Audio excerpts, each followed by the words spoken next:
다들 잘 주무시고 나오셨습니까? 네, 고맙습니다. 저는 이렇게 복장을 입고 왔는데 저희 교회 은퇴 장로님, 올해 연세가 100수 되신 장로님께서 하나님의 부르심을 받으셔서 오늘 아침에 장례 예배가 있습니다. 여러분 100수 돼서 부름 받으시는 분도 계시고 또 뭐 좀 젊게 가는 분도 계시지만 모두에게 공통적인 것은 하나님 보내시면 이 땅에 와서 살다가 또 부르시면 간다 하는 것입니다. 모든 사람은 두 날짜를 가지고 있죠. 하나는 태어난 날인데 그날은 모두가 모여서 기뻐하고 축하합니다. 살아계신 분들과 돌아가신 분의 차이는 간단합니다. 그분들은 두 날을 다 가진 분이고 우리 살아있는 사람들은 지금 한 날만 가지고 있는 거죠. 두 번째 날이 언젠간 우리에게 올 겁니다. 근데 두 번째 날은 모두가 슬퍼하는 날로 다가오지만 예수 그리스도 안에서 우리에게는 두 번째 날도 가장 큰 영광의 날이 될 줄로 믿습니다. 어쨌든 그 짧은 인생을 사는 동안에 고단하기도 하고 문제도 많고 마음 아프기도 하고 힘들기도 하고 그런 광야 같은 인생이라고 표현하는 대로 우리는 살아가고 있습니다. 그렇지만 오늘 2025년 10월 20일이 얼마나 소중한 하루인지 한번 지나가면 우리 앞에 영원히 다시 오지 않을 고귀한 시간을 우리는 맞이했고 살고 있습니다. 오늘을 맞이하기 위해서 어저께까지 몸부림친 사람들이 많겠죠. 본인도 가족도 의료진도. 그러나 지난밤이 흘러가는 동안에 오늘을 맞이하지 못한 사람들이 지구촌에는 참 많을 것입니다. 근데 하나님께서 오늘을 우리에게 주셨으니 얼마나 감사한지요. 여러분 속상하고 화나는 거 많겠지만 살아있음에 대해서 기뻐하면서 오늘도 주님 안에 거하시기를 바랍니다. 어떤 마음으로 하루를 맞이할까? 제가 좋아하는 말씀 중에 하나는 시편 17편 맨 끝에 나오는 말씀인데 다윗이 고단한 중에 이런 말씀으로 기도했죠. 내가 깰 때에 주의 형상으로 만족하리이다. 아침에 눈 뜰 때 세상에 어지럽고 복잡한 근심 걱정이 내 마음을 점령하기 전에 주님의 형상으로 만족하는 겁니다. 그래서 주님 감사합니다. 내가 주님 안에 있고 내가 숨 쉬고 있고 정말 감사합니다. 그런 어떤 생명이 주는 하나님 앞에 있음이라고 하는 것이 주는 희열을 맛보면서 하루를 당당하게 출발하는 것입니다. 우리 응암교회 성도들 얼굴에 그 생명의 빛이 충만하시기를 바라고 오늘도 주님 안에 거하시기를 간절히 기원합니다. 흔히들 하는 말 가운데 남자들은 모이면 군대 얘기밖에 안 해. 그런 말이 있죠. 아닌 게 아니라 누가 먼저 군대 이야기 물꼬를 트면 그 옆에 있는 사람 질세라 이야기합니다. 누가 이제 훈련 받았던 그때 고단했던 얘기를 꺼내잖아요. 그럼 옆에 있는 사람은 나는 포병부대에 있었는데 그러면서 무기 이름들을 쭉 얘기하면서 그거 짊어지고 뛰느라고 끌고 가느라고 뭐 힘들었다 이런 얘기하기도 하고 그럼 그 옆에 있던 또 다른 한 사람이 나는 유격부대에 있었다. 점점 강도가 세지는 거죠. 그럼 저는 그런 옆에서 아무 할 말이 없어요. 왜 그러냐면 저는 방위 출신이거든요. 그러니 무슨 혹독한 훈련을 받은 적도 없고 뭐 대포를 끌고 간 적도 없고 고공 낙하를 한 적도 없고 그래도 저도 할 말이 있긴 있어요. 그게 뭐냐 하면 방위끼리 모이면 이렇게 위로합니다. 야 그래도 우리가 대위 위야. 대위보다 높은 게 방위야. 이렇게 얘기하고 병사들이 괴롭히면은 이렇게 스스로 위로합니다. 쟤네들은 언제 제대할지 모르지만 우린 곧 집에 간다. 이렇게 위로받고 저는 부모님이 양부모가 다 60세가 넘고 아들 하나만 있는 외아들이다. 독자다. 그래가지고 방위를 했거든요. 지금은 그런 제도가 다 없어졌습니다. 근데 사람들은 그런 식이에요. 남자들 모여 앉으면 군대 얘기밖에 안 한다. 그런 식으로 뭔가 이렇게 지식이나 경험의 어떤 집합들이 거기 쏟아져 나오는 거죠.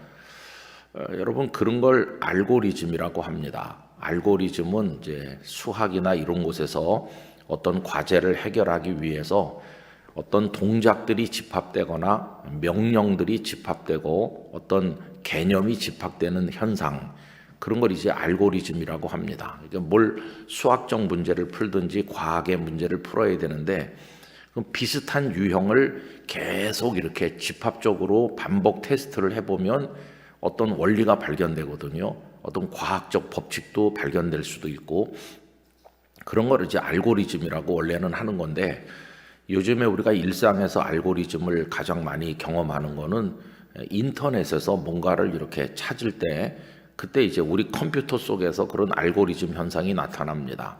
성도님들이 제일 많이 경험할 수 있는 곳은 유튜브 같은 것이라고 생각하는데요. 우리 교회도 연로하신 어르신들 중에는 좀 정치적으로 보수적인 분들이 많이 계시거든요. 그래서 뭐 광화문에 나가서 태극기 드는 분도 계시고, 참 교회 안에 성도들 정치적 성향도 다양합니다. 근데 이제 연세가 막 90이나 다 되신 어떤 권사님이 저한테는 차마 못 보내고 제 아내한테 동영상을 보내는 거예요. 그 유튜브에 이제 정치적인 그런 이슈를 이렇게 찾으면 그 권사님 유튜브에는 그런 게 계속 나오겠죠. 그죠? 그게 그런 것만 뜹니다. 탁 하면은 전부 그런 것만 모여서 떠요. 일부러 찾은 것도 아닌데, 이제 그게 이제 알고리즘이죠. 그래서 그거를 하루 종일 보고 있으면은 내가 그거에 의해서 이렇게 점령당하고 세뇌당해가지고 내 지식이나 나의 경험이나 나의 삶이 그 울타리 안에 딱 갇히게 되는 거예요. 다른 영역은 잘 모르는 거죠. 그래서 사람마다 다 취향이 다양하다 보니까 어떤 사람 운동에 깊이 빠진 사람은 그냥 그 사람은 하루 종일 운동에 관한 정보만 모으는 거예요. 본인이 모으는 것도 있고 또 일부러 모으지 않아도 그런 정보가 쫙 뜹니다. 이제 그렇게 몇 년 살다 보면요, 내 머릿속을 그 지식들이 점령하고 있는 거예요. 그럼 이렇게 누군가를 만나서 대화를 해보면, 아, 이분은 맨날 왜 이런 이야기만 하지? 왜 맨날 정치 얘기만 할까? 이제 그분의 사고의 틀이, 그 경험의 영역이 그 정치적인 어떤 이슈로 점령당해 있는 거예요. 그리고 그분에게 참 요새 가을 단풍이 아름다운데 그 가을 단풍 한번 보러 가실래요? 그러면은 별 관심이 없어요. 왜냐하면은 그 정치적인 이슈에 거기 함몰돼 있거든요. 그 참 무서운 겁니다. 세상은 정말 다양한 것들이 많거든요. 그런데 그 많고 많은 하나님의 창조 세계의 다양한 아름다운 주제들 중에서 한두 개의 내 인생을 쏟아붓는 거는, 그것도 또 아주 창조적이고 긍정적인 거라면 모르겠지만은 소모적이고 나를 폐쇄적으로 만드는 그런 것에 빠져들어가는 거는 좀 무서운 겁니다. 그죠? 어떤 분이 이런 얘기 하더라고요. 세상에서 제일 무서운 사람이 누군지 아느냐? 그러면서 책을 딱 한 권만 읽은 사람이 제일 무섭대요. 그 사람은 그 책 한 권을 딱 읽고 그 분야에는 그게 전부인 줄로 안 돼요. 그래서 어디 가나 내가 어떤 책을 읽었는데 그러면서 이제 그 얘기만 계속 한다는 거예요. 다른 얘기들도 많은데, 어떤 교회가 대학들이 많은 곳에 있었습니다. 지금도 있죠. 연세대학교, 이화여대, 뭐 그 근처에 홍익대학교도 가깝고 서강대학교도 가까운 그 근처에 이제 그렇게 크지 않은 어느 교회가 지금도 있는데, 아주 오래전에 그 목사님 아직도 90이 넘었지만 살아 계시긴 해요. 근데 제가 이제 젊은 목사일 때 노회에서 1년에 한 번씩 목사님들이 야외로 바람 쏘이러 나가는 일이 있었어요. 그래 관광버스에 자리를 그냥 자유롭게 타서 앉았는데, 새파란 부목사인 제가 그 어르신 목사님하고 나란히 앉게 됐어요. 굉장히 마음이 좀 불편하기도 했는데 목사님께서 친절하게 내 옆에 앉으라 이래가지고 이제 앉았습니다. 근데 그때 그 목사님께서 그 대학들이 많은 그곳에 있는 교회 목사님이셨거든요. 그 제가 이제 여쭤봤어요. 목사님, 제가 듣기로는 목사님 교회 성도들의 3분의 2는 박사님이라고 하고 교수님들이 태반이고 다 그 가족이고 그렇다던데 근데 외람되고 죄송한 말씀이지만 목사님은 박사님도 아니시고 공부를 많이 하지도 않고 그냥 신대원만 졸업하셨다는데 그게 사실입니까? 그러니까 그 목사님이 나는 공부 많이 안 했다고, 목사 되는데 필요한 과정만 딱 끝냈고 그리고 뭐 그 위에 과정은 공부를 안 했다고. 그래서 제가 그러면은 그 박사들이 즐비한 교회에서 목사님 어떻게 그 목회하십니까? 다 거의 다 박사라고 생각하면 부담돼서 설교를 어떻게 하십니까? 그러니까 그 목사님 말씀이 난 정말 편하게 목회하고 있어.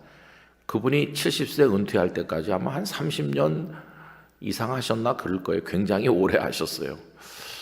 그 비결이 뭡니까? 이렇게 여쭤봤더니 뜻밖의 말씀을 하셨습니다. 자네 전문가가 뭔지 아는가? 네, 전문가는 뭐 많이 아는 사람이겠죠. 그랬더니 틀렸대요. 전문가는 뭐가 전문가냐 하면 다른 영역은 전혀 모르는 사람, 그게 전문가래요. 다른 건 전혀 모르고 자기가 화학자면 그 화학, 뭐 어떤 분야의 교수님이면 그 자기 분야만 알고 그 분야를 좀 깊이 알고 다른 거는 통 모르는 사람이 전문가래요. 그러면서 보통 사람이 누군지 아는가? 보통 사람 뭐 전문가가 아닌 사람이 보통 사람 아닙니까? 그랬더니 보통 사람은 쓸데없는 걸 조금씩 많이 아는 사람, 그게 보통 사람이래요. 여기도 조금 알고 저기도 조금 알고 조금 많이 아는데 어느 것 하나 깊이 알지는 않는 사람이 그게 보통 사람이고, 좋게 말하면 전문가는 그 중에 하나를 깊이 아는 건데 뒤집어 말하면 딴 건 전혀 모르는 사람, 이게 전문가래요. 이 목사님이 처음에 부임해가지고 의욕이 충만해서 그래서 이제 설교 준비를 뭐 굉장히 많이 했다고 그래요. 어떤 식으로 하느냐 하면은 예컨대 어떤 정치적 이슈가 이제 설교에 만약에 나온다고 합시다. 그럼 이제 일간신문 많이 읽고 어떤 정치적인 그런 정보를 많이 모아가지고 성경과 연결해가지고 설교를 하는 거죠. 그리고 내가 그래도 제법 수준 있는 설교를 했지 이렇게 생각하면은 며칠 있다가 전화가 오든지 어떤 장로님이 이렇게 말한대요. 아이 목사님, 다음부터는 정치 얘기는 하지 마세요. 그러면 이제 얼굴이 화끈하는데 뭐 제가 잘못했습니까? 그러면은 아니 목사님, 제가 정치학 박사 아닙니까? 그 지난주에 말씀하신 그 정치 이론 그거는 지금 다 이제는 옛날 얘기입니다. 요새는 다 그렇게 말하는 사람 없습니다. 그러니까 과학 얘기를 목사님이 하면 과학 전공하신 장로님이 와서 그건 틀린 이론입니다. 요새 새로운 개념이 나왔어요. 이렇게 말하고 그러니까 나중엔 겁이 나가지고 설교를 못 하겠더래요. 뭔 소리를 해도 다 그 전문가들이 포진하고 계셔서. 한 번은 당회를 모였는데 장로님들이 이런 말씀 하시더래요. 목사님, 그 뭐 예화나 이런 거 말씀하실 때 무슨 과학이든지 뭐든지 그런 거 억지로 설명하려고 하시지 마세요. 그럼 제가 설교를 어떡합니까? 그러니까 그분들이 참 의미심장한 얘기를 하시더래요. 우리가 목사님을 모시고 있는 것은 뭐 여러 영역에 대한 이야기를 들으려고 하는 게 아닙니다. 저희가 오히려 그 더 전문가입니다. 그런 분야에 대해서는. 근데 우리가 진짜 무식한 게 있습니다. 그게 뭡니까? 그러니까 우리는 예수님에 대해서 무식합니다. 우리가 목사님을 주의 종으로 모시고 있는 것은 목사님이 예수님 전문가라고 생각해서, 우리는 주일날 와서 과학 얘기나 정치 얘기를 들으려고 하는 게 아니고 예수님 얘기를 듣고 싶어 합니다. 그리고 목사님은 늘 기도하시고 주님의 말씀을 묵상하는 분이니까 그냥 목사님은 성경만 얘기하시면 됩니다. 참고 서적 필요 없고 그냥 성경 얘기만 들려주시면 우리 영혼이 정화되고 우리 너무너무 행복합니다. 그 목사님께서 그 얘기를 저한테 들려주시면서 김 목사, 나는 그래서 참고 서적도 필요 없어. 그냥 늘 이거 성경 읽고 또 읽고 하나님 앞에 깨닫게 해달라고 기도하고 깨달은 것을 내 삶 속에서 체험하게 해달라고 부르짖고 그리고 내가 받은 은혜를 그냥 이야기하는 거지 아무 예화도 없고 그냥 성경 얘기, 주님 얘기만 한다는 거예요. 그래서 나는 아주 목회하기가 편해. 그렇게 설교하면 박사님들 성도들이 와서 오늘 큰 은혜 받았다고 그런다. 그러면서 저보고도 자네 어디 가서 목회하든지 목사가 제일 많이 이야기해야 될 것이 성경과 주님 얘기밖에 없네. 그런 말씀을 버스 타고 가면서, 그때 우리 강원도 평창으로 가고 있었는데요, 그 차 안에서 그 목사님께 받은 강의라고 하는지 1시간 들은 이야기가 제 평생에 큰 은혜가 됐어요. 어떤 지침이 됐어요. 그래서 많은 원로 목사님들이 말씀하시죠. 강단에서 뭐 유식한 척 하지 말아라. 아는 척 하지 말고 그냥 주님을 만난 은혜를 이야기해라. 목사는 그거밖에 없는 거다. 그런 얘기 하시는 거를 여러 번 들었습니다. 여러분, 이 이상한 경험이나 지식이나 이런 알고리즘이 우리가 유튜브 검색을 해도 쫙 그쪽으로만 나오고 우리 그러지 않아요. 그래서 지금 나라고 하는 게 이상하게 형성되는 거예요. 그럼 이제 삭개오 얘기를 해봅시다. 삭개오의 인생, 어제 저녁에 말씀드린 것처럼 삭개오라 이름하는 자인데 평생 그 이름으로 불렸는데 사람들은 그를 향해서 말꼬리를 올리는 거죠. 비아냥거리면서. 근데 그를 설명하는 용어는 딱 2개, 세리장이요 부자다, 그거밖에 없어요. 그러면 그때 이 삭개오가 예컨대 한 45살, 뭐 한 50살쯤 됐다고 가정해보면 그가 40년, 50년 살면서 그의 내면 정신세계에 축적된 어떤 경험과 지식은 뭘까요? 다 그쪽이죠. 세리로 사는데 필요한 정보, 지식, 인간관계도 세리로 사는데 필요한 인간관계, 동료 세리들, 후배 세리들, 아니면 선배들, 아니면 로마 당국자들, 그 세금을 징수하는 것과 관련 있는 힘 있는 어떤 권력자들과 다 이렇게 인적 네트워크가 만들어져 있겠죠. 그러니까 그는 하루 종일 예컨대 20명을 만난다. 그러면은 그 중에 19명은 동료 세리들이거나 뭐 그 영역에 종사하는 사람들일 거예요. 하루 종일 그런 사람들 만나면 화제거리가 뭘까요? 어떻게 하면 세금을 더 잘 거둘 수 있을까? 세금을 안 내는 사람은 어떻게 해야 되나? 그 세금을 걷어서 낼 건 내고 내 주머니를 좀 더 두둑하게 하는 방법은 없을까? 하루 종일 그런 얘기 하다 보면 사람이 그렇게 되는 거예요. 벽돌 만드는 공장에서 이렇게 납작한 벽돌도 만들고 둥그런 벽돌도 만들고 다양하게 만드는데 그 틀이 둥그러면 그 시멘트 재료는 똑같아도 둥근 벽돌이 나오는 거고 네모난 틀에 넣으면 네모난 벽돌이 나오는데 그 알고리즘이 그게 그 틀과 같아요. 그래서 삭개오는 세리로 몇십 년 살다 보니까 그 틀에 찍혀 나온 벽돌과 같이 그냥 맨날 그런 얘기하고 그런 지식만 축적되다 보니까 그냥 전형적인 세리야 이렇게 할 때 전형적이다 하는 거는 딱 틀에 박혀서 융통성도 없고 저 사람은 세리 빼놓으면 남는 게 아무것도 없다. 그런 사람이 되는 거죠. 거기다 이제 부자니까 그는 그냥 돈에 꽂힌 사람이죠. 그래서 세리라는 직업 수행을 하는 그런 과정의 모든 것들 더하기 돈에 관련된 관심과 정보와 그 축제하는 것에 관한 그런 모든 것들이 결합돼 가지고 사람들 눈앞에 삭개오라고 하는 한 인간 제품이 나온 거예요. 사람들이 보다가 아유 저 삭개오 인간도 아니지 이렇게 말하게 된 거예요. 그런데 오늘 이 본문은 참 놀라운 거를 알려주고 있어요. 삭개오가 자기를 이렇게 옥죄이고 있는 그 틀을 깨뜨리고 그 바깥 너머에 있는 다른 세계에 대해서 호기심을 가지기 시작했다는 거예요. 여러분 담장 안에 사는 사람은 자기 집 앞마당이 세상의 전부인 줄로 알죠. 그러나 담장 너머에 별천지가 있다는 것을 조금 알게 되면 자꾸 이렇게 담장 너머를 보려고 하는 거 아니겠어요? 드디어 삭개오가 담장 너머에 뭔가가 있구나 하는 것을 깨닫기 시작한 거예요.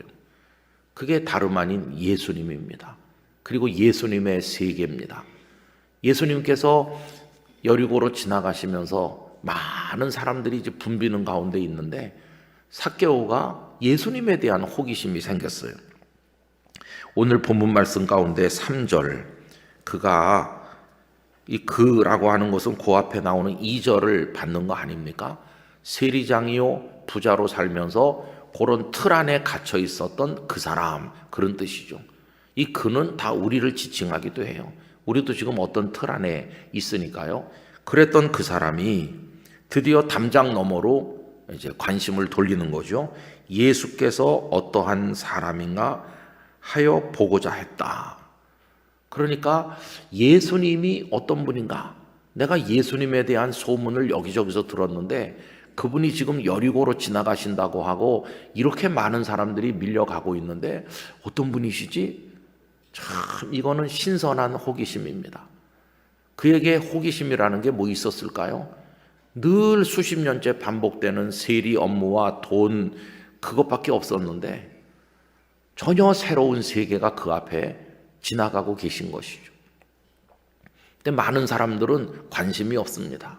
왜냐하면 그냥 얼굴을 자기 알고리즘 틀 안에 묻고 있으니까 이 고개를 들어야 바깥 세상이 보일 텐데 많은 사람은 그런 기회가 자기 앞을 지나간지도 모르는 사람도 있고 또 지나간다고 그래도 관심이 없는 사람도 있죠.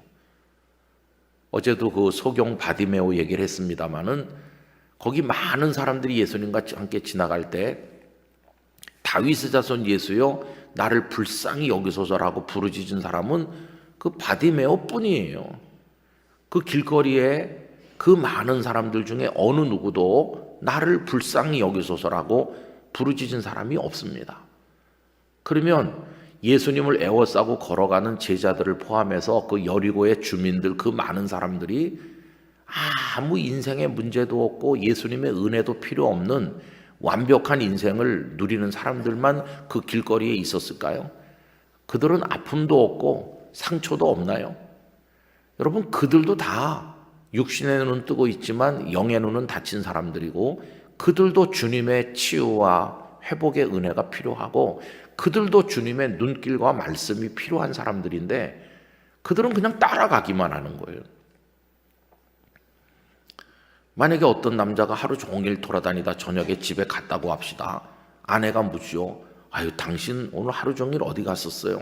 아 내가 그 여리고에 갔었어. 아니 거기까지는 왜요? 아 글쎄 예수님이 그 여리고에 가신다고 그래서 내가 한번 따라가 봤지. 그럼 예수님 옆에서 자세히 봤어요. 아 내가 그분을 이렇게 가까이서 본 건 처음이야. 정말 많은 사람들이 따라가더라고. 그래서 무슨 일이 있었나요? 그럼 이 사람에게 뭐 일어난 일이 있습니까? 아무 일도 일어난 게 없어요. 그냥 먼지 풀풀 날리는 그 길거리를 따라다니다 왔을 뿐이지 하루 종일 예수님을 따라다녔어도 이 사람의 인생에는 아무 일도 일어나지 않았어요. 피로만 쌓였을 뿐이에요. 그러면 예수님 곁에 있었던 게 의미가 없지 않습니까? 그죠? 헛수고인 것이죠. 그런데 소경 거지 바디메오는 소리를 높여 외친 거예요. 그게 바디메오로서는 육의 눈은 안 보이지만 마음의 눈으로 예수님을 보면서 그 은혜와 능력의 세계를 알길 원했던 거예요. 예수 그리스도라는 세계 속에 들어있는 엄청난 하나님의 사랑, 나 그거 좀 맛보고 싶다. 그래서 막 소리를 높이는 거예요. 어차피 뭐 내가 이렇게 앞을 못 보다가 죽을 사람인데 사람들이 조용히 하라고 야단치던 말던 나는 저분을 꼭 만나야 되겠어. 그게 이제 신앙의 기본 태도 아니겠어요?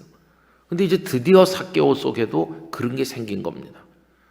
여러분 이 세상에는 자기 알고리즘의 세계에서 만족하며 사는 사람이 제법 있어요.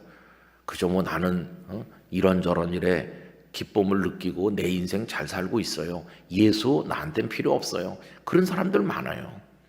그런데 어느 날 그 삶이 구멍이 뚫리고 찬바람이 들어오고 무너져 내릴 때 담장 너머에 뭐가 있을까? 그러면서 고개를 드는 거죠. 그죠? 삭개오가 지금 예수님께서 어떤 분이신지 보고 싶어 했어요. 이게 참 놀라운 변화입니다. 예수님을 보고 싶다. 예수님이 어떤 분인지 알고 싶다.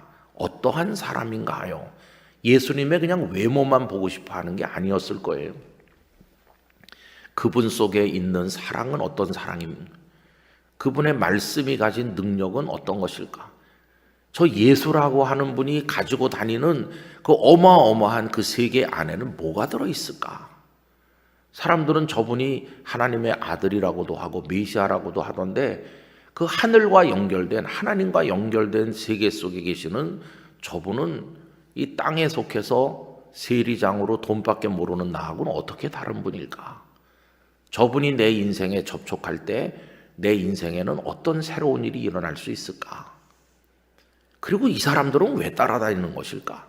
뭐 처음부터 마지막까지가 다 궁금한 거고 알고 싶은 거고 그런 거겠죠. 이 영적 호기심은 우리들에게 대단히 중요한 것입니다.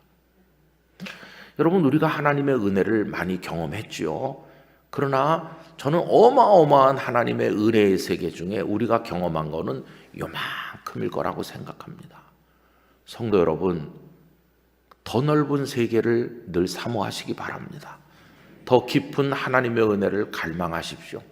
우리가 모르는 하나님의 세계는 어마어마할 것이에요. 근데 나는 그걸 모르는 채로 기껏 요만큼 보고 코끼리 더듬는 장님, 소경들처럼 내가 코끼리를 봤는데 뭘로 봐? 손으로 만져봤지. 소경들이시니까. 근데 꼭 담벼락 같더라고. 이렇게 말하는 사람은 코끼리 옆을 만져보면, 옆구리를 만져보면 담벼락 같이 보이잖아요. 코끼리 다리를 만진 사람은 코끼리가 기둥 같던데 이렇게 말하겠죠. 그거는 코끼리를 아는 게 아니잖아요. 근데 우리가 예수 그리스도의 세계를 아주 조금 알면서 마치 예수님을 다 아는 것처럼 말하는 것은 너무나 어리석은 거죠. 이 성경에 하나님 계시도 그렇습니다. 여러분, 계시라고 하는 것은요, 창문에 커튼이 쳐져 있는데 그 커튼 안에는 기가 막힌 아름다운 처녀가 있어요. 근데 내가 창밖에 총각으로 그 처녀를 좀 보고 싶어 하는데 커튼이 두껍게 쳐져 있어서 아무것도 볼 수가 없어요. 언제나 바깥에서 세레나데를 부르면서 내가 여기 있다 이렇게 알리는데 반응이 없어요. 그럼 완전히 차단된 거죠. 여러분, 원래 인간과 하나님 사이에는 죄로 인한 차단벽이 있어갖고 에덴에서 축출당하면서 하나님과의 단절이 일어났죠. 하나님의 세계를 알 수가 없는데 어느 날 창문 커튼이 조금 이렇게 들쳐지는 거예요. 커튼이 조금 들쳐지는 순간 방 안을 슬쩍 보게 됐어요. 아, 방 안에 도배지가 분홍색이다. 뭐 아니면 하얀색이다. 조금 보는 거예요. 조금 보여주시는 거. 그거를 바깥에 있는 사람이 주도적으로 보는 게 아니고 안에 있는 이가 조금 열어줄 수도 있고 많이 열어줄 수도 있고 잠시 열어줄 수도 있고 좀 한참 열어줄 수도 있잖아요. 모든 건 그 안에 있는 분이 결정하는 거예요. 그렇게 조금 보여주시는 걸 계시라고 하는 것이에요. 이 성경은 하나님의 우리에게 주신 계시인데 성경을 창세기부터 요한계시록까지 통달했다고 해도 하나님의 세계를 다 아는 게 아니고 조금 커튼을 걷으신 만큼만 알 뿐이에요. 그럼 우리가 이 성경을 그나마 다 압니까? 목사인 저도 성경 아는 게 몇 구절 없어요. 성경 속에 담겨있는 진리를 지식적으로도 모르는 게 많고 어떤 말씀은 지식적으로는 조금 아는 것 같은데 내 삶에서 아직 체험하지 못한 말씀이 부지기수로 많은 거예요. 예컨대 사도 바울이 내가 3층 천 셋째 하늘에 올라갔던 사람을 알고 있다. 셋째 하늘의 체험은 어떤 것일까?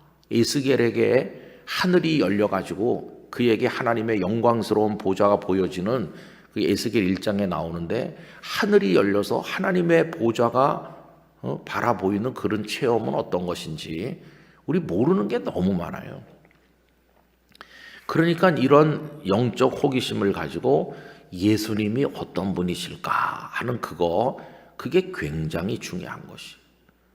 그래서 이제 담장 너머를 보면 쫙 펼쳐진 꽃밭이 있고 사람들이 많이 왔다 갔다 하고 우리 집 앞마당이 전부인 줄로 알았더니 어마어마한 세계가 있구나. 그때 눈이 열리는 거예요. 여러분, 경이가 우리 앞에 펼쳐지는 것입니다. 야, 예수님이 이런 분이신가? 놀라운 경이, 놀라운 외침. 지금은 서울여대로 옮긴 이종태 교수의 경이라는 세계라는 책이 있습니다. 이분이 이제 EBS 방송국의 의뢰를 받아가지고 일반 방송국에서 강좌를 했던 거가 책으로 나온 게 그 경이라는 세계인데, 그 경이 놀라움의 세계, 그런 거죠. 깜짝 놀라서 와 이렇게 하는 거. 그분 책에 보면 재미난 얘기가 많아요.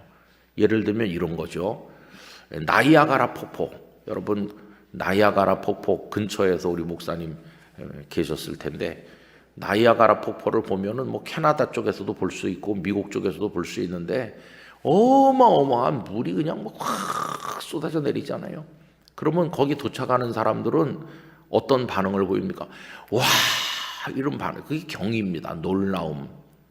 자기가 뭐 놀라려고 일부러 오늘 놀라야지, 오늘은 꼭 놀라겠어, 이렇게 결심하고 왔기 때문에 놀라는 게 아니라 그냥 자동으로 탄성이 터져 나오는 거예요. 그게 당연한 반응이에요. 그런데 이런 사람도 있다는 거예요. 어떤 과학자가 보더니 폭이 몇 미터, 떨어지는 속도는 얼마, 1초에 떨어지는 물의 양은 얼마, 그런 것만 계산하고 전혀 안 놀라는 사람이 있다면 이 사람, 그런 사람이랑 결혼하면 안 됩니다. 경의가 뭔지 모르는 사람. 또 그분은 그런 얘기도 하고 있어요. 무지개를 보면은 야 무지개가 떴네 그러면서 와 보라고 무지개야 막 이래야 되는데, 어떤 사람은 이렇게 말한대요. 저거 색깔이 분화되는데 빨주노초 파남보만 있는 게 아니고 저게 프리즘 현상인데, 이렇게 과학적으로 분석적으로 설명하는 사람, 얼마나 차가운 사람인가. 경탄이 없어요, 그죠? 근데 여러분, 그 이종태 교수는 이제 EBS 일반 방송에서 하니까 기독교적 용어는 좀 절제하면서 쓰신 건데, 신의 세계는 인간의 세계가 아닌 세계를 말하는 거죠, 그죠? 인간의 영적으로나 지각으로 닿을 수 없는 그 어떤 차원의 세계인데 하나님의 세계죠, 우리에게는. 그 하나님의 세계와 딱 접촉하면 와 이렇게 경탄이 터져 나오잖아요. 저는 우리 응암의 성도들이 매일같이 놀라운 탄성을 바라는 예수님 체험이 있으시길 바랍니다. 야, 예수님이 이런 분이었어. 나만 미처 몰랐네. 여러분, 본인이 먼저 주도적으로 예수 그리스도께 다가설 수도 있겠지만은 어떤 상황에 몰려서 그럴 수밖에 없는 상황에서 그럴 수도 있습니다. 제가 중학교 3학년 다닐 때 그런 체험을 했거든요. 저희 집은 뭐 믿기는 오래 믿었어요. 우리 조상 할머니께서 평양신학교를 세우신 사무엘 마펫 선교사에게 세례를 받고 믿기 시작했으니까 제법 여러 대째 믿고, 저희 아버님도 장로로 은퇴하셨고 뭐 그래요. 그리고 뭐 또 저도 목사가 됐고, 그러니까 이제 참 오래 믿었고 모태신앙으로 믿었잖아요. 교회에서는 모범생이고, 어렸을 때 사람들이 너는 커서 목사 되라, 생긴 것도 목사처럼 생겼다 하도 쓰다듬어서 그때부터 머리가 다 닳아버렸는데, 그래서 저는 목사의 DNA를 가지고 태어나서 우리의 사명은 목사다 이런 식으로 성장했어요. 근데 나중에 초등학교 고학년이 되고 중학생이 되니까 성경도 제법 많이 듣고 배워가지고 성경 퀴즈대회 교회 대표로 나가기도 하고, 뭐 그런데 나가면 늘 상 받고 성경 요절도 많이 암송하고 뭐 그런 거 많이, 교회 모범생이죠, 그죠? 근데 정말 하나님을 내가 확 만난 적이 있나? 그렇게 말할 만한 체험은 없었던 것 같아요. 그냥 늘 어머니 따라다니면서 의도하지 않은 체험은 있었죠. 제가 초등학교 4학년 때 어머니 따라다니면서 부흥에 많이 참석했습니다. 한 번은 타교단 목사님이 오셔서 집회를 하셨는데 그냥 뭐 뒤에서 졸기도 하고 이렇게 앉아있고 뭐 가슴이 뜨거워진다든지 그런 거 아무것도 모르죠. 초등학교 4학년이 뭘 알겠습니까? 그냥 따라다니는 거예요. 근데 이상한 일이 일어나서 그 집회가 끝나고 얼마 후에, 저는 어머니가 늘 몸이 아프셨기 때문에 어머니가 자주 집에 오면 누워 계셨어요. 근데 어머니가 가끔씩 야 엄마가 너무 아픈데 너 와서 기도 좀 해라. 그러면 이제 순종해야 되니까 엄마 이마에다 손을 얹고 하나님 우리 엄마가 너무 아픕니다. 이런 거 많이 해서 엄마가 하라고 그러니까 하는 거죠. 근데 어머니 말씀이 이래요. 야, 하나님께서 너에게 신유의 은사를 주셨나 보다. 신유가 뭐예요? 병을 고치는 은사지. 네가 기도해 주니까 내가 나았어. 이제 그 얘기를 어머니가 바깥에 나가서 동료, 집사, 권사님들에게 우리 애가 기도했는데 내가 나았어요. 이렇게 하니까 그다음부터 제 고객이 모이기 시작했습니다.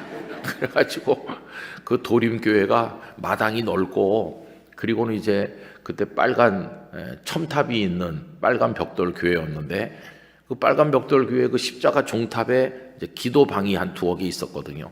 나무 계단으로 삐그덕대면서 이렇게 올라가면은 거기 이제 저의 고객들이 쭉 누워 계신 거예요.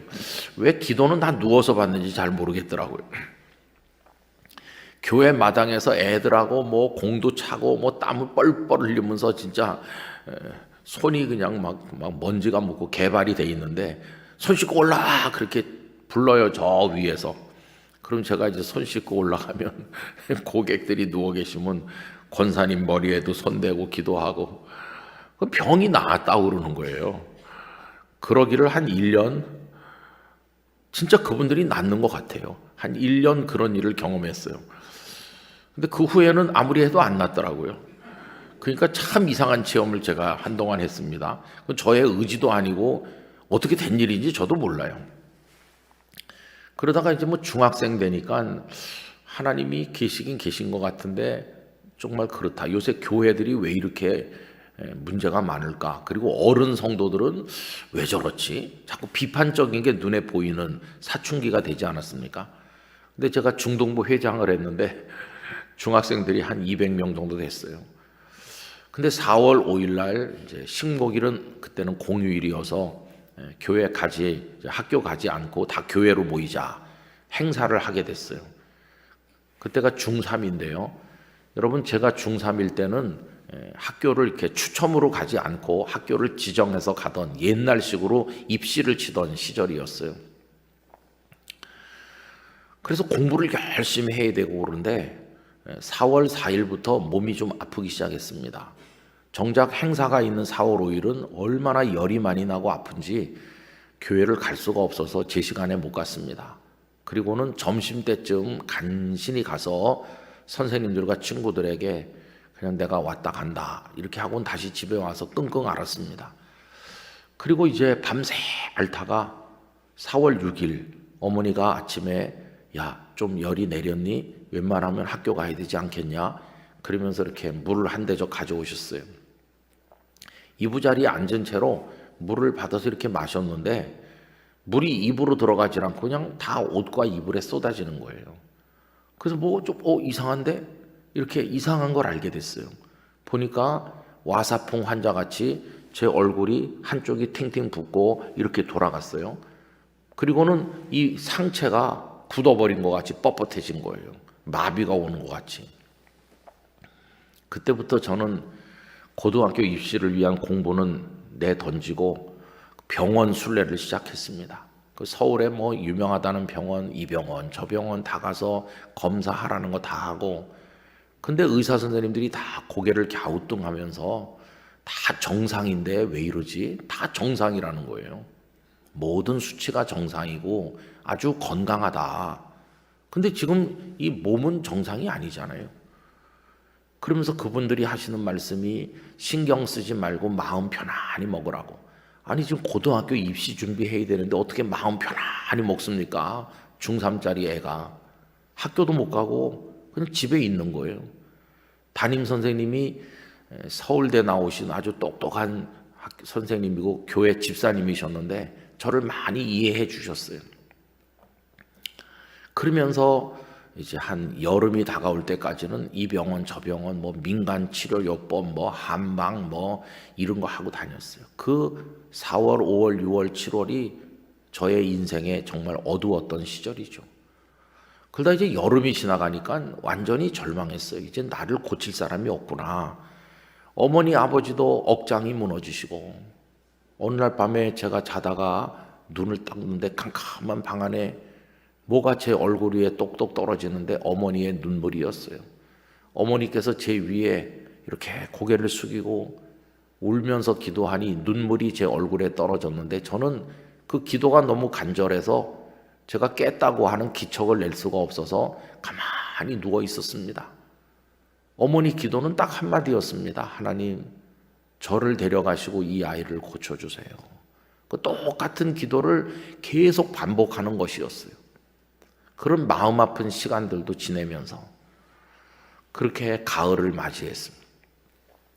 그러면서 안수기도도 많이 받으러 다녔습니다. 옛날에 우리 한국교회 유명한 신유의 은사로 널리 알려졌던 변계량 권사님이니 또 현신의 권사님이니 변권사, 현권사 이렇게 보통 불렀죠.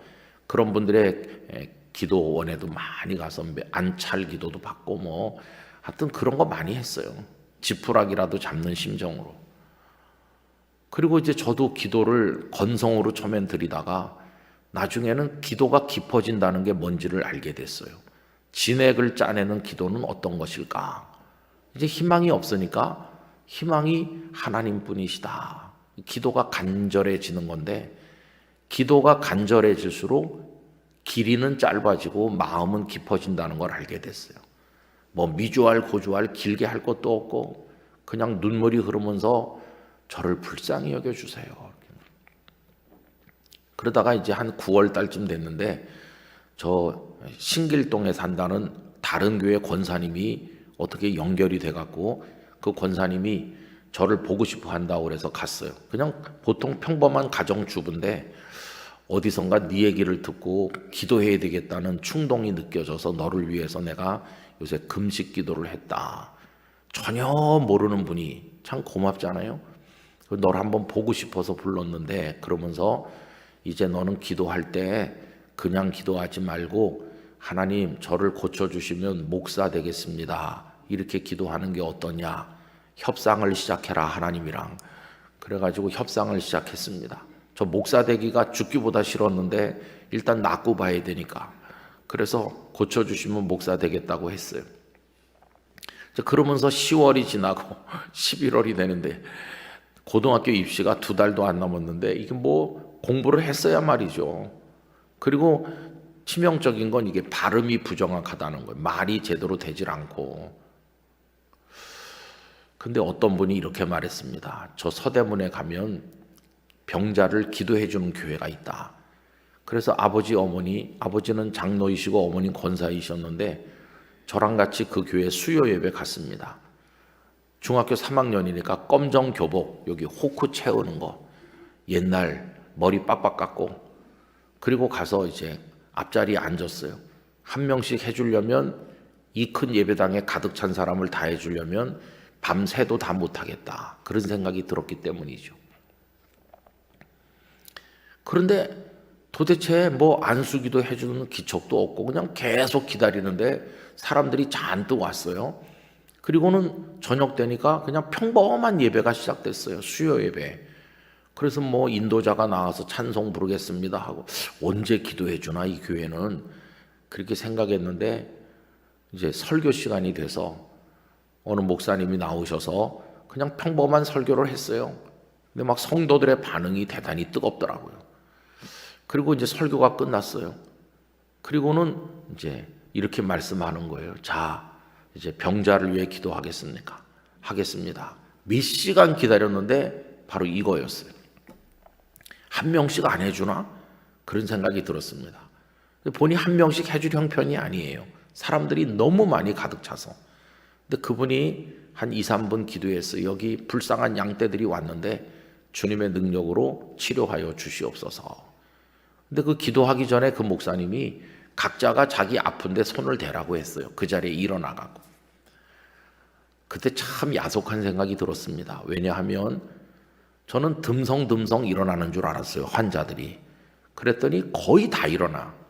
앞으로 아플 것에 대비해서 일어나는지 이 사람들이 다 일어나는 거예요. 하나님께서 은혜를 주시면 내 입에 들어올 게 없어 보이더라고요. 너무나 많은 사람이 일어나. 경쟁이 치열할 것 같더라고요. 근데 그 목사님이 일어나게 하시고 각자가 자기 아픈데 손대라고 해서 저는 이렇게 하고 어머니 아버지는 제 상체에 손을 대고 그렇게 이제 기도를 받았죠.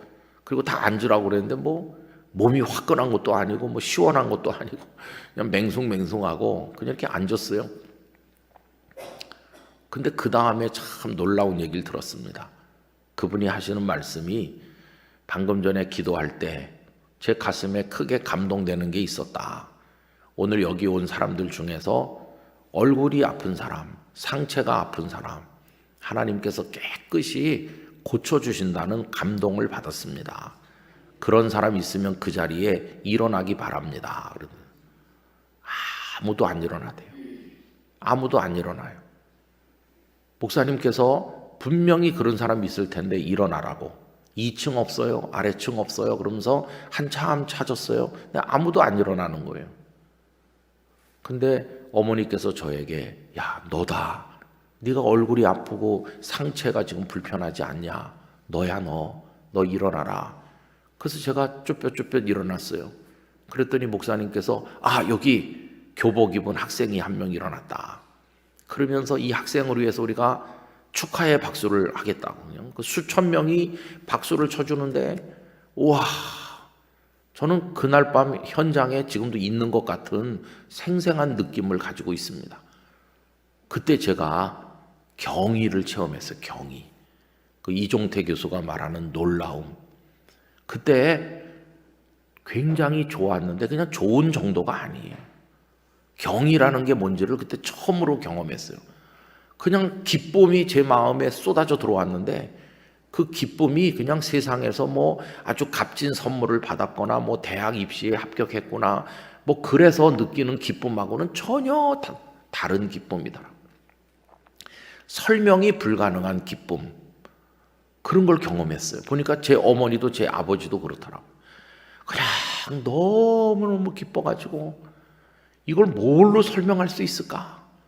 지난 4월 이후로 태어나서 평생 이런 기쁨은 처음이구나. 그냥 뛸 듯이 기뻤는데 병이 나은 건 아니에요. 그런데도 그 영혼 속에 뭐라고 설명할 수 없는 기쁨이 충만했어요. 그때 저는 알았습니다. 이 세상에 존재하지 않는 뭔가가 있구나. 그게 하나님의 세계로구나 하는 것을 알게 됐어요. 그리고는 집에 돌아와서 너무너무 행복하게 잠들었어요. 저는 그때 알았어요. 이 병이 낫기를 위해서 갔지만 우리 주님께서는 저의 영혼부터 치료하셨다는 걸 알게 됐어요. 영혼이 살아 일어난 거예요. 와, 주님이 날 사랑하시는구나. 이 수천 명 속에서 나 한 명을 이렇게 세우시고 축하의 박수를 보내주시고 내가 도대체 뭔데? 그 다음부터 저는 어느 안식일에 예수님께서 회당에 들어가셔서 손 마른 사람 일어나게 하셨잖아요. 한가운데 일어나라. 그 말씀을 좋아하게 됐어요. 제가 한가운데 일어났으니까요. 그리고 하룻밤이 지났는데 뭐라고 말하긴 좀 힘들지만은 제 느낌이 조금 어저께랑 다른 것 같다. 그런 느낌을 받았어요. 주님이 저를 고치기 시작하신 거예요. 그렇게 하루가 가고 이틀이 가고 어머니가 좀 어때? 좀 다른 것 같은데 조금 다른 것 같더라고요. 한 2주간 지난 어느 날 제가 4월 5일 이전으로 돌아갔어요. 완벽하게 나았어요. 말도 또박또박 할 수 있게 되었어요. 그리고 모든 게 정상으로 돌아왔어요. 담임 선생님이 크게 기뻐하시면서 은성아 수업 끝나면 너는 남아라. 그래가지고 제가 종례가 끝나고 애들 다 집에 가는데 교실에 혼자 남으면 선생님이 와서 너 제대로 공부 못했으니까 입시는 이제 한 달 조금 남았고 내가 국영수 과학 다 가르쳐준다. 그분이 서울대 출신 선생님인데 경기고등학교 나오시고 정말 똑똑하고 훌륭한 선생님이셨어요. 제 옆에 앉아가지고 전 과목을 다 과외처럼 그냥 해주시는 거예요. 저를 아껴서. 그랬더니 그 소문이 새나가갖고 애들이 나도 남으려고 그러는데 나도 남게 나중에는 애들이 거의 다 남았어요. 그래가지고 선생님이 방과 후에 교실에서 칠판에다 써가면서 반 애들 많이 앉혀놓고 전 과목 공부를 다 시켜주셨어요. 그때만 해도 그런 거 가지고 문제 삼는 사람은 없었는데 그리고 제가 이제 드디어 고등학교 입시 응시하게 됐어요. 그 사진관에 가서 입학 원서, 그 시험 원서에 붙일 사진을 찍었어요. 딱 이렇게 찍고. 그거 이제 오려가지고 이제 원서에 붙이고 여기 달고 들어가서 시험 쳐야 되잖아요. 그 사진하고 5월 달에 찍은 중학교 졸업 앨범에 있는 그 사진하고 두 장을 놓고 보면 이게 동일인지 확인이 안 돼요. 하나는 팅팅 붓고 얼굴 이렇게 돌아가고 하나는 반듯하고. 저는 그 두 사진을 그 앨범 속의 사진과 고등학교 입학 시험 때 쓰려고 찍은 두 사진을 소중하게 마음에 간직하고 또 집에다 잘 보관하고 있습니다. 전과 후거든요. 그 전은 주님의 세계를 몰랐을 때고 후는 주님이 내 인생에 들어오셔서 저를 만지신 그 이후거든요. 예수 그리스도 이전과 이후는 다른 거 아닙니까? 저는 경이를 체험했어요. 야, 놀라운 주님의 세계다. 이 삭개오가 이제 예수님이 어떤 분인가 해갖고 이렇게 보는 거예요. 우리 응암의 성도 여러분, 예수님께 호기심을 가지시기 바랍니다. 예수님의 은혜의 세계를 갈망하시기 바랍니다. 그런데 은혜에 접근하지 못하도록 언제나 방해가 있는 거예요. 두 가지 방해가 있었는데 삭개오가 키가 작다는 거, 그건 삭개오 책임은 아니죠, 그죠? 태어났는데 뭐 키가 작은 걸 어떡하겠어요. 또 하나는 사람이 너무 예수님을 많이 에워싸고 있어서 가까이 갈 수가 없다. 여러분, 이런 장애물들이 있으면 사람들은 포기합니다. 그리고 이렇게 말해요. 나도 믿어보려고 안 한 건 아니에요. 했는데 아유, 그때 이런저런 문제가 있었어요. 나도 은혜를 받고 싶어 했죠. 그런데 그때 이런 장애물이 있더라고요. 이렇게 핑계를 대죠. 근데 삭개오는 사람이 너무 많네. 그리고 그냥 가지 않았어요. 자기 키 작은 걸 원망하지 않았어요. 그는 좀 부끄럽지만 돌무화과 나무, 옛날에 뽕나무라고 했는데 그 나무 위로 올라가서 예수님을 보려고 했어요. 여러분, 은혜를 갈망하는 마음이 있으면 그 어떤 장애물도 돌파할 수 있을 것입니다. 그 마음이 예수님께 전해지는 거예요. 예수님은 그에게 뽕나무에 올라가라고 시킨 적도 없고 그런 게 없지만은 이미 예수님은 한 불쌍한 영혼이 지금 나무 위로 올라가고 있구나 하는 걸 다 알고 계신 거예요. 우리가 얼마나 애태우고 주님 안으로 들어가기를 원하는지를 주님은 다 알고 계신 거예요. 그래서 오늘 저녁에 나누려고 하는 말씀은 주님께서 삭개오 아래에 다가오신 거예요. 드디어 접촉이 이루어지는 거고 삭개오가 주님의 세계 속으로 들어가시고 주님이 삭개오 안으로 들어가시면서 바울이 말한 것처럼 그리스도께서 내 안에, 내가 그리스도 안에 이런 연합이 이루어지게 된 것이에요. 여러분, 그런 놀라운 은혜가 우리에게도 있기를 원하는 것입니다. 반드시 알아야 될 것이 무엇인가? 예수님의 세계입니다. 예수님에 관한 지식입니다. 알고리즘에 의해서 내 인생을 어떤 틀 안에 가뒀던 그 속에 갇혀 살지 말고 예수님의 세계, 하나님의 세계가 있다는 걸 알고 우리도 담장을 뛰어넘어야 되는 것입니다. 그래서 하나님의 깊은 세계 속으로 달려나가야 되죠. 이거 모르고 살았던 사람이 바울 사도였어요. 그가 사울일 때 그는 유대주의, 율법주의 그 틀 안에 갇혀서 옴짝달짝 못하고 그의 사고와 판단과 결정이, 행동이 다 그 노예였어요. 그래서 예수님과 예수님의 사람들을 증오했고 잡으러 다니기도 했고 스데반 집사님 순교할 때 옆에서 옷을 지키기도 했고, 그런데 그가 담장 너머를 바라보지 않으니까 주님이 억지로 그를 바라보지 않으면 안 되게 만드셨어요. 다메섹 도상에서 그를 거꾸로 들이셨죠. 그의 눈이 감겼잖아요. 비늘 같은 것이 떨어져서 다시 뜨게 되기까지 앞을 못 보게 됐어요.